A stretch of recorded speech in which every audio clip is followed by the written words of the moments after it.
Hello and welcome to Commodity Champions. I'm Manisha Gupta. Precious metals sparkled in 2025 as central banks bought more and investors rushed to safe haven amidst global geopolitical uncertainty. If you bet on global gold at the start of this year, your investment would be 60% higher. The yellow metal has hit 45 record highs in this year and is headed for its best yearly gain since in 4 decades. Meanwhile, if you bet on silver, that amount would have doubled, and this trajectory could just continue if the 5-year-long supply deficit continues in the next year as well. Base metals also shown in tandem with precious metals. Copper prices hit a record highs of $11,400 a ton. This price was supported by tight supplies, elevated premiums, and uncertainty over the potential U.S. tariffs. Reduction in China's copper smelters and output concerns from countries like China, Peru, Congo also kept pushing prices higher. In 2026, will these metals prices fare higher? And is it time to bet more or to cash out are the questions we are asking Max Layton. He's Global Head of Commodities Research at Citi. Max, hi, thank you so much for joining in. And what a year this has been, 2025, where we have seen all-time highs in gold and silver and copper. And I want to come to you with each one of that. But let's start with gold first. And 45 times that we've hit a record high in this year. Central bank buying, safe haven buying, dollar index that declined by 8% also was supportive. So from where we stand in sense of gold, do you see more buying coming in? Are you looking at newer participants, a newer generation of buyers coming into this space? And also, what is Citi's sense on gold prices now for 2026? Yep, thanks a lot. And thanks for having me, Manisha. It's great to be here. Spectacular bull market in gold over the last 2 to 3 years. The last 12 months, as you said, that 60% upside. I think that has actually been driven by a confluence of factors. So pretty much everything is going right for gold at the moment. And that has been true for the last 12 months. I think President Trump, his reset on global trading relationships with the US, the fears related to higher tariffs. I mean, these are the biggest tariffs in 100 years. The concerns about Fed independence, concerns about fiscal deficit, geopolitical concerns. I mean, the list, I probably only touched four out of the 7 or 8 or 9 or 10 different things that are driving gold up this year. But I think one of the core ones that we've been focused on, gold has moved from year to date 2,600 up to 4,200. That's $1,600 an ounce. We think some portion of the buying that's driven it up, which we think most of the buying has been institutional rather than central bank this year, or at least that's what the data suggests. But some of that institutional retail demand for gold has been cyclical. It's been about a slowing in US growth. It's been about concerns about tariffs and the impact on US growth, potential downside to equities as a result of that. And we do think that's going to shift in 2026. And maybe I'll leave it there and you can ask me about that next. That's exactly what I'm going to be asking you about, Max. So where do we see more demand coming? And I absolutely do want to know on what you think in sense of prices there. While some correction could come in, are you looking at a very big range yet again for 2026? Yeah, so we've actually shifted to neutral to bearish over the next 6 to 12 months. So we've been bullish on gold for the last couple of years and caught the vast bulk of this rally, which has been great for Citi and its clients who followed that view. Now we think it's more risky, and it's essentially the core of the concern we have about gold over the next 6 to 12 months. We don't think it'll go down much, but we just don't think it's going to go up. And the core is that President Trump he's in many ways completed the reset of the trading relationship. And we have seen the worst of the impact, we think, at least in terms of sentiment, on the US economy, on US growth sentiment, US labor market sentiment, and US cyclical sentiment. And that has been associated with a lot of gold buying. So we think that's going to turn around. President Trump is focused on the midterms. He's now focused on affordability, getting inflation down, getting interest rates down, and getting growth up. And that is probably going to take away one of the concerns that the market has had. And that just the takeaway of that one concern is probably enough to put a lid on this rally. So, Max, are we not looking at 4,500, and are we looking at 3,500 coming into being? Yeah, so by the second half of next year, as US growth sentiment and actual growth improves in our base case scenario, we do see gold getting down to around that $36 to $3,800 mark by the end of 2026. Having said that, that's our base case scenario. We put a 50% probability on that. We actually put a 30% probability on the bull case, which is higher than normal. We put a lower than normal percent on the base case, and that's to reflect the fact that this gold buying could continue at super high run rates despite an improvement in the US economy. It could easily be the case that pension funds, asset allocators want to shift away from sovereign debt towards gold. That you've got all these new avenues for people to buy gold.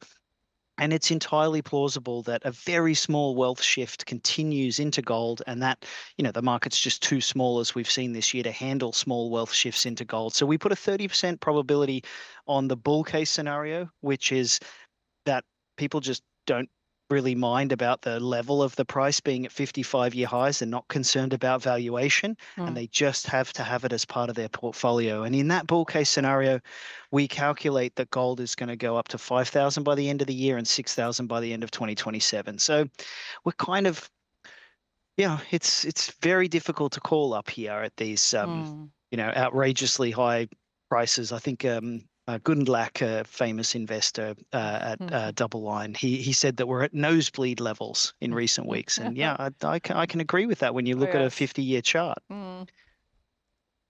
Oh, well, yes. Max, and that's about gold, but let's talk more about silver now, because we've seen the prices double onto this one. I mean, I remember talking about $50 an ounce with you as well. That was taken quite successfully, and we seem to be trading around and above those kind of levels. With the kind of fundamentals that we see for gold, add to that the deficit and the industrial demand, and you have a bull rally continuing in case of silver. But are we done here as well? Because various other banks are now putting out 60 and 70 and perhaps 100 in next 3 years. What are your scenarios playing out like? Sure. So our baseline view is that silver outperforms gold. Well, it's actually been outperforming obviously over the last 12 months, but we think that will continue over the next 6 to 12 months. We've got silver.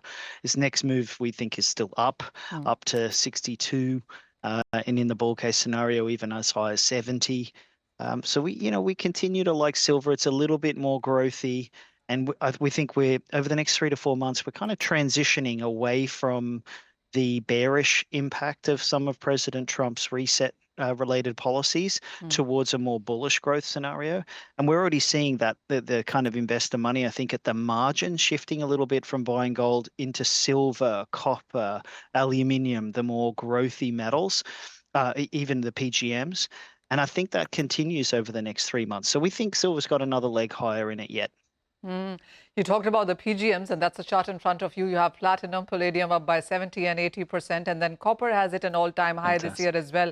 Are we looking this growth continuing? What is your sense on these? Yeah, so the PGMs are being impacted kind of like copper and to some degree silver earlier this year especially, but the PGMs are still being impacted by the prospect of Section 232 tariffs being put in place.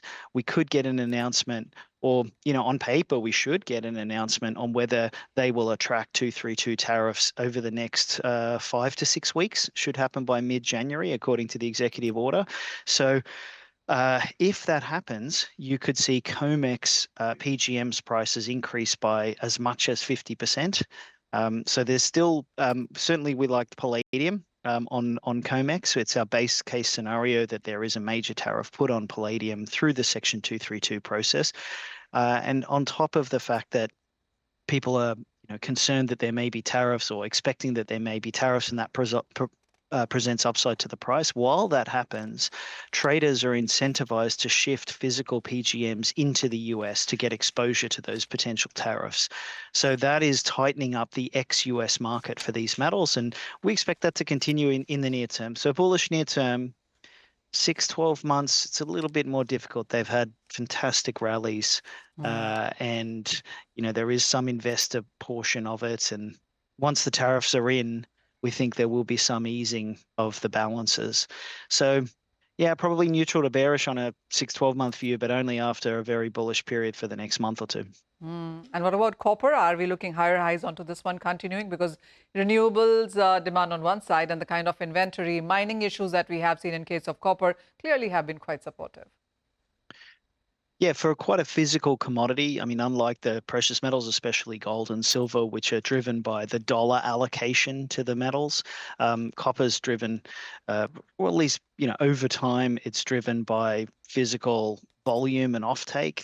It's already had a spectacular year. It's up 30% year to date. We do expect that's going to continue. We got another 10 to 15% upside to $13,000 over the next 6 months. We're very bullish on copper. We think now is the time to be exposed to it. The rally could happen sooner than 6 months. It could all pan out in the next 4 to 6 weeks. Not our base case, but it's possible. So we think, we're recommending people maximize their exposure to copper at the minute, and they take exposure to it, taking a 6 to 12-month view, but with the potential for it to work as an investment over the next 1 to 2 months. We're modeling a significant deficit in this market. We think President Trump's shift towards pro-growth policies are very bullish, and there's some upside risks. If Russia-Ukraine war does end at some point over the next 6 to 12 months, that would be a massive Goldilocks tailwind for risk assets across the board, including copper and aluminium. So, yeah, we're pretty excited about the outlook for copper.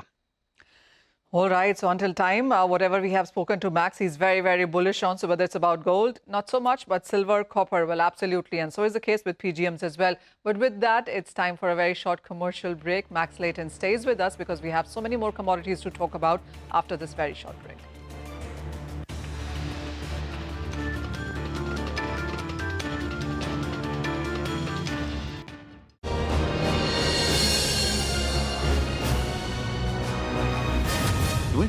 Years. Welcome back. You're watching Commodity Champions. The global energy markets have largely seen prices decline in 2025. The prices of crude is down 17% so far this year, putting it on track for a third annual decline. Prices of Brent crude have been trading in a wide band, by the way. The prices were near $75 in Jan. It hit a high of $82 and fell back to $60 by the time it was the month of December. Currently, it's hovering around 62.5. The prices of heating oil, gasoline, coal also have seen a decline.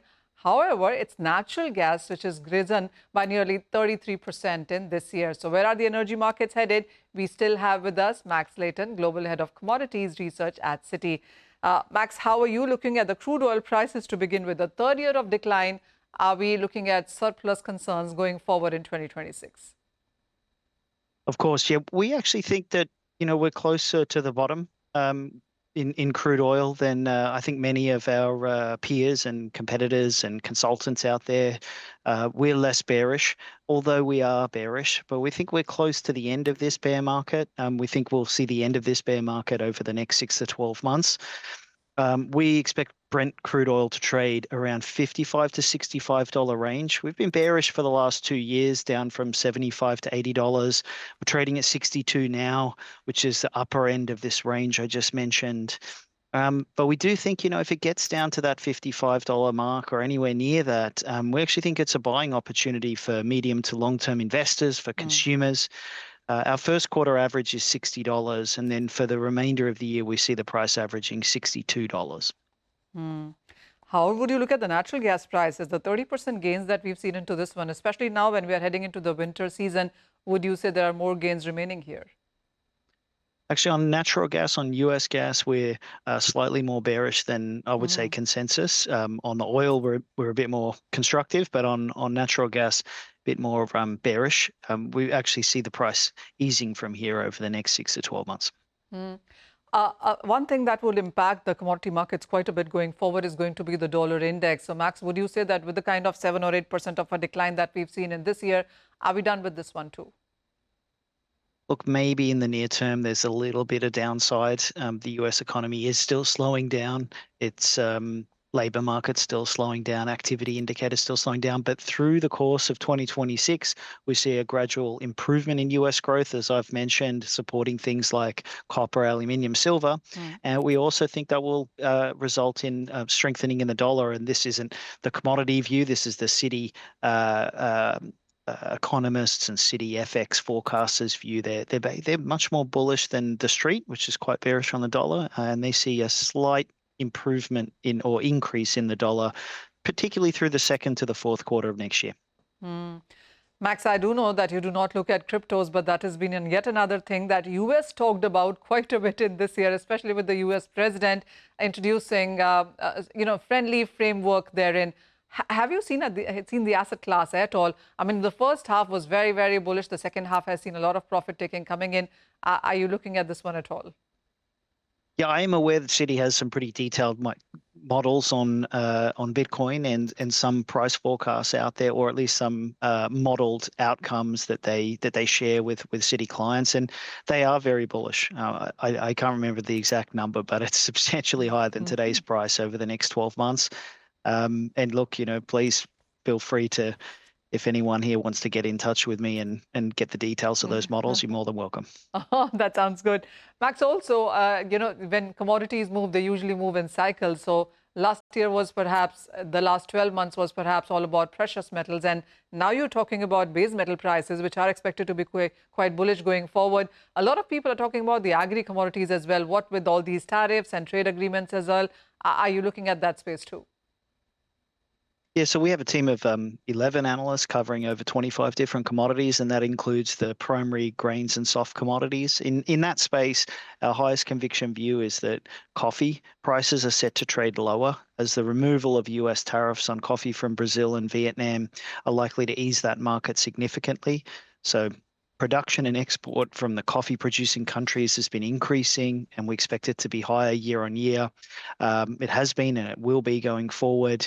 And that's at a time when demand's starting to soften. So we expect lower prices over the next 3 to 6 months in coffee. The other views, I would say, are closer to consensus, but coffee's a standout. How are you also looking at the kind of tariff situation? I mean, as you said, much of the reset has been done as of now, and 2026 perhaps wouldn't have the same issues that we have seen in 2025. Tariff being one part of that. What else? Because if you look at the geopolitical tensions, they are still there. What with Venezuela and then, of course, Vietnam, and then we are looking at Russia, Ukraine just about continue as well. The markets also have seen a slowdown when it comes to China within this year. Amongst all of these factors, which kind of shaped 2025, what is your sense on what would shape 2026? Sure. So starting with the tariffs, I mean, one way or another, we think these tariffs are coming down. So we think President Trump has already pretty clearly shifted towards deal making, and that deal making is going to result in tariffs coming down today, tomorrow, over the next few months. And there's multiple deals that he's done over the last 6 to 8 weeks. Some of them are just frameworks that will become actual deals, the ones with China, the ones with Southeast Asian countries, number of South American countries. President Trump's talking, much more kind of warmly about relations with Brazil, talk about an India trade deal. These are going to reduce tariffs. So tariffs have been running for the last October and November, annualized about $400 billion. We think these tariffs can come down to $300 billion to even less than $300 billion just over the next couple of months, just because of the deals that have been announced and the potential deals with Brazil and India.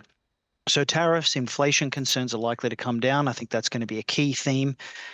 And I said one way or another, and that is because it either happens through deal making, or the Supreme Court could say no to the IEEPA tariffs, right? So one way or another, these tariffs are coming down. Even if President Trump replaces the tariffs, if the Supreme Court says no to them, those tariffs will be lower than the ones that are currently in place. And after you take account of exemptions, you're talking about tariffs in the vicinity of 200 to 300 billion, which is 6-7% of imports, which is actually quite a bit lower than what I think the market's fearing. Well, on that high note and on positivity, thank you so much, Max Layton, as always, for joining in and making sense of what 2026 could shape out to be, especially for commodity markets therein. Appreciate your time. And with that, it's all the time that we have on this edition of Commodity Champions. More news and updates continue right here on CNBC-TV18.